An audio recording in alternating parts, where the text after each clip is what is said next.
discussions sont ouvertes depuis ce matin à Ouagadougou pour doter le Burkina Faso d'un instrument pour optimiser la défense et protéger les intérêts nationaux.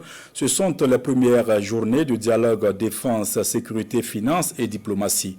Le début des travaux avec Adama Guiti et bienvenue Tansa.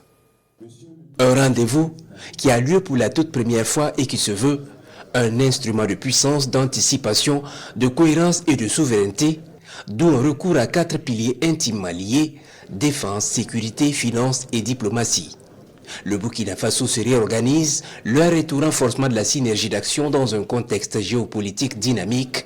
L'ambition est d'asseoir une architecture nouvelle de défense stratégique de l'État burkinabé. Dans le monde d'aujourd'hui, les nations ne sont pas jugées sur leurs intentions. Elles sont jugées sur leur capacité à défendre leurs intérêts. Et cette capacité repose sur une vérité fondamentale. La diplomatie sans la force est inaudible. La force sans la diplomatie est vulnérable. Et la souveraineté sans les moyens financiers demeure fragile. C'est l'articulation intelligente de la défense, de la sécurité, des finances et de la diplomatie qui constitue la véritable puissance d'un État. À ce cadre de dialogue d'une importance capitale, c'est le ministre en charge de la Défense qui porte la voix du chef du gouvernement, lui pour qui cette démarche s'inscrit dans l'intérêt supérieur du peuple. Ce sont les jalons d'un cadre permanent de concertation stratégique de défense, de sécurité, des finances et de la diplomatie qui sont ici posés. Nous sommes les témoins involontaires d'une époque charnière sur la scène internationale. Celle des ruptures affichées, souvent avec une violence et une célérité inédites. Sous nos yeux, l'ordre ancien se fissure chaque jour un peu plus. L'impérialisme et les dominations séculaires sont de s'imposer.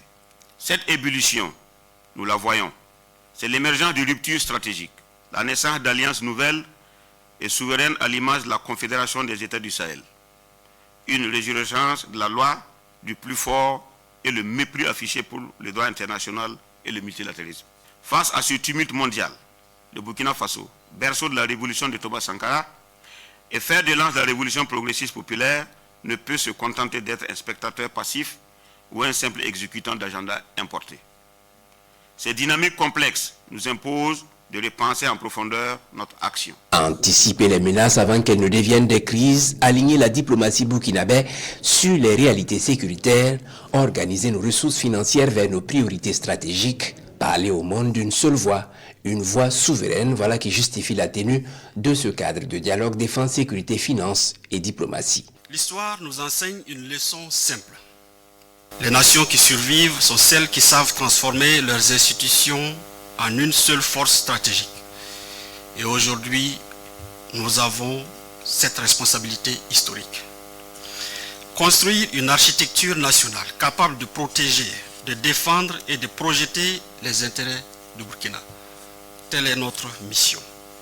Une architecture où chaque institution devient un multiplicateur de puissance pour la nation.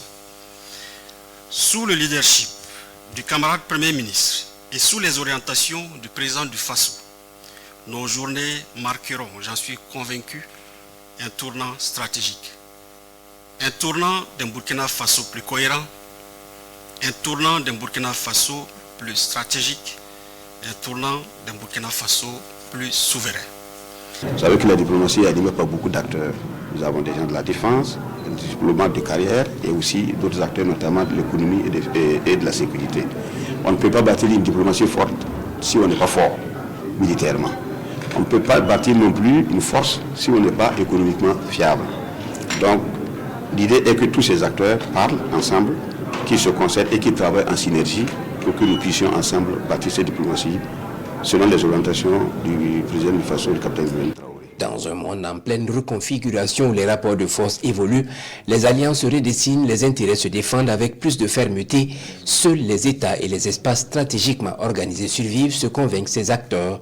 Ce cadre vient donc soutenir la vision souverainiste portée par le président du Faso, la révolution progressiste populaire.